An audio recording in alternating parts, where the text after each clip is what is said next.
The Oklahoma City Thunder beat the Memphis Grizzlies 117-115, closing out the series in a sweep, now sending the Memphis Grizzlies to the offseason where they have a lot of work to do, but Oklahoma City is continuing to move on in their championship path, advancing to the second round, now waiting to see if they're going to play the Los Angeles Clippers or the Denver Nuggets.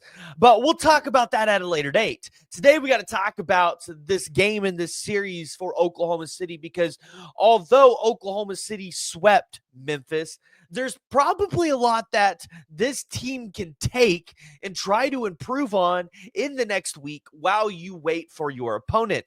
So we're going to dive into that today. Before we do that, though, as always, I want to hear from y'all. Make sure you guys join the discussion. Jump in the comments below. Give me your thoughts. And if you guys are new to the channel, make sure you guys hit that like and hit that subscribe button. Listen, it really does help us beat the YouTube algorithm. And we want you to be a part of the community here, a growing community. So make sure you guys hit that subscribe button and join on over here. But the Oklahoma City Thunder win this game 117-115. And this is the game where it felt like you saw Shai find his shot. He got 38 points on 13 of 24 shooting, 11 of 13 from the field. And this was easily his best game in the series.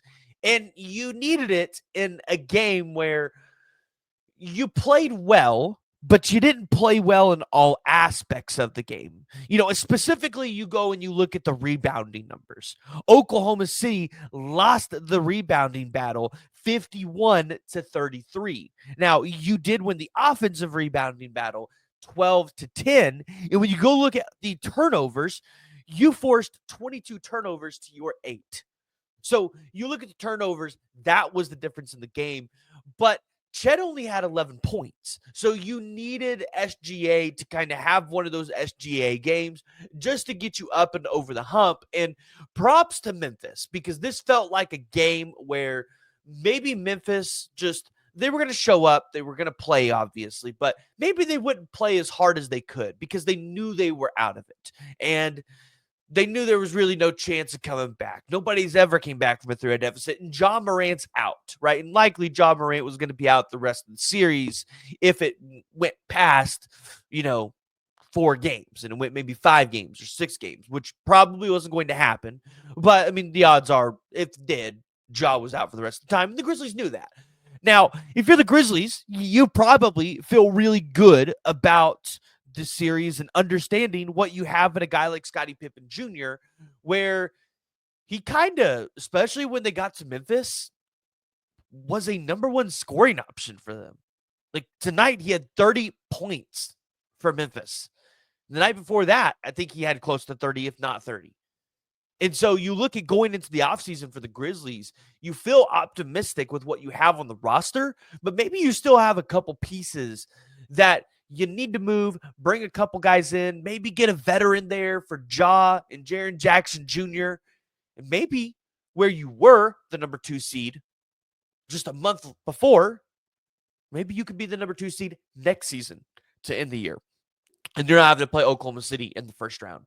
But for Oklahoma City, with all the good things that happened in the series, you found that so far, J-Dub has answered the call that I think so many people like you and myself have kind of really asked about. I mean, we asked, can Jalen Williams or Chet Holmgren take a step up and be a second, third scoring option?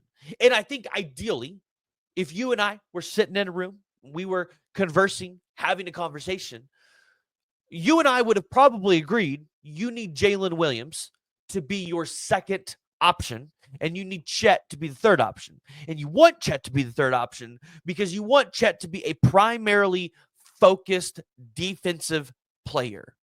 And there are going to be some nights where maybe Chet is the fourth option because maybe an Isaiah Joe's on fire or a Lou Dort's on fire, right? And you want to utilize them as that option. You wanted Chet to be that defensive anchor for you, but a guy that can stretch the floor and still be an offensive threat.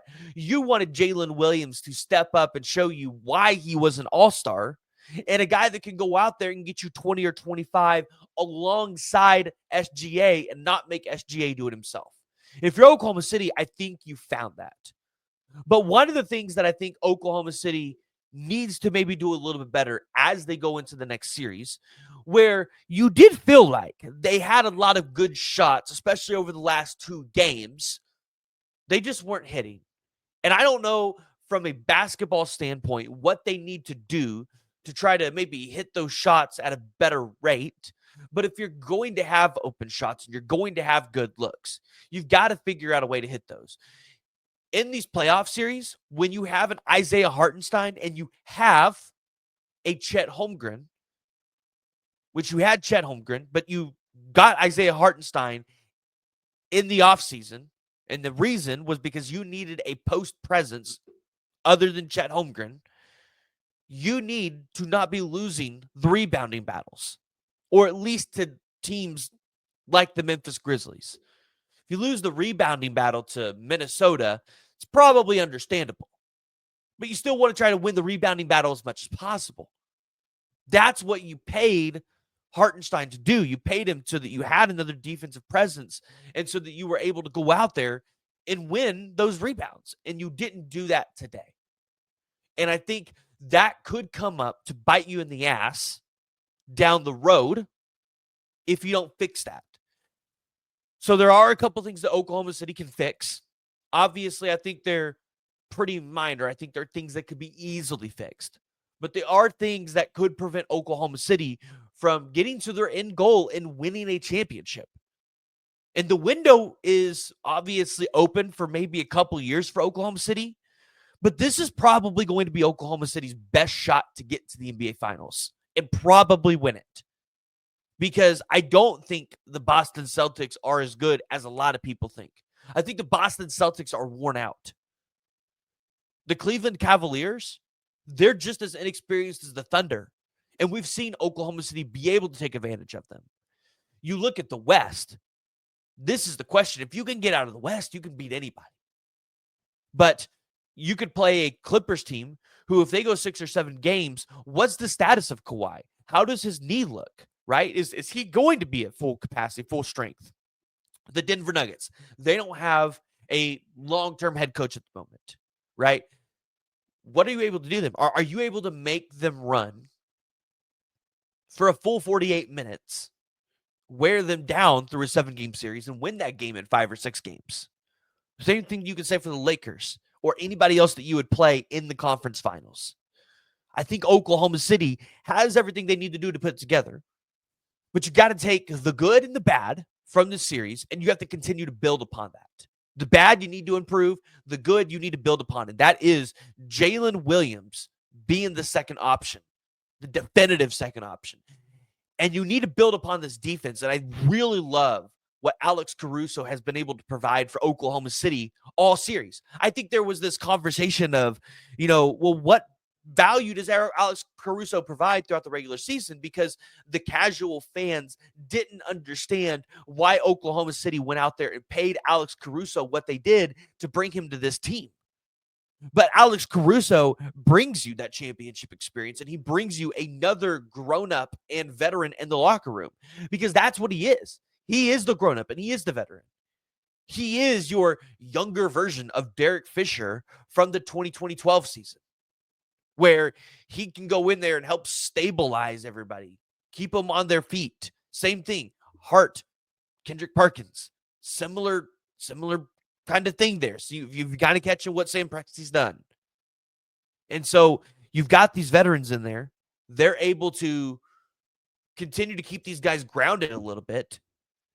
And they can help these guys over the next week while they're resting to keep it at full strength and to continue to improve on some of the things we talked about, which are going to be some of the things that Mark and then we're going to talk about in these meetings while the Clippers and the Nuggets are playing, which is going to be a fantastic series. If you're a Thunder fan, you need to watch some basketball. Warriors and Rockets, Nuggets and Clippers. Those are some phenomenal series.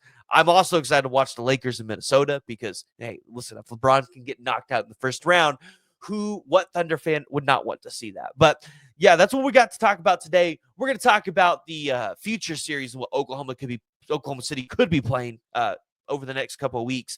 Before we do that, though, as always, make sure you guys hit that like and hit the subscribe button. Join the discussion below and let me know what you guys think.